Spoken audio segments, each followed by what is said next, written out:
السلام عليكم. النهاردة قناة النماء بتقدم لكم أرض زراعية ممتازة سهلة مضمونة، مزروعة ومنتجة. يعني أنت أول ما تاخد الأرض دي بإذن الله ممكن إن شاء الله تكسب على طول وفورا يعني. الأرض دي 15 فدان في منطقة العميد.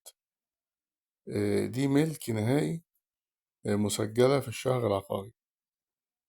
يعني ما فيش أي مشكلة قانونية، أنت بتاخد أرض كاملة متكاملة بالنسبة للوضع القانوني بتاعها، وضع محترم.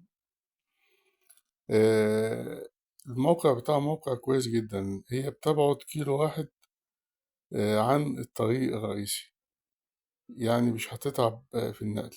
بالنسبة للإنتاجية بتاعتها تعتبر إنتاجية مضمونة. ليه؟ لأنها مزروعة بأشجار مثمرة. يعني الشجر المثمر ده زي ما بيقولوا كده، زي ما الواحد بيربي ولد والولد ده يبقى باغي بيه فيتسند عليه لما يكبر يعني. الشجر كده، الشجر انت بتتعب فيه في الأول وبعد كده بيقعد يديلك بقى، ورعايته تبقى خفيفة. ففيها أشجار مشمش عمرها 6 سنين، وبقية الأرض 10 فدادين تانية محاصيل متنوعة. طبعا المحاصيل المتنوعة دي المتنوعة تضمن لك دخل فوري. فيها اكتفاء ذاتي كامل، فيها ري بحري، فيها طاقة شمسية.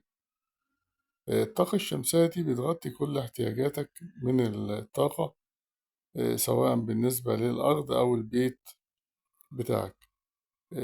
طبعا فيها بيت. يعني كل اللي عليك بالنسبة للأرض دي هو إن أنت تبدأ تحصد أرباحك ومن أول يوم.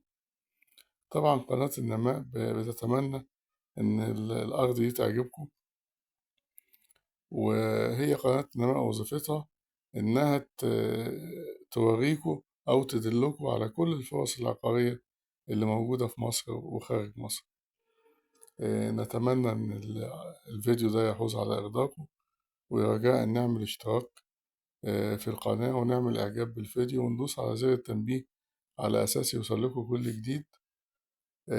للتواصل 0120 180 8594. شكرا.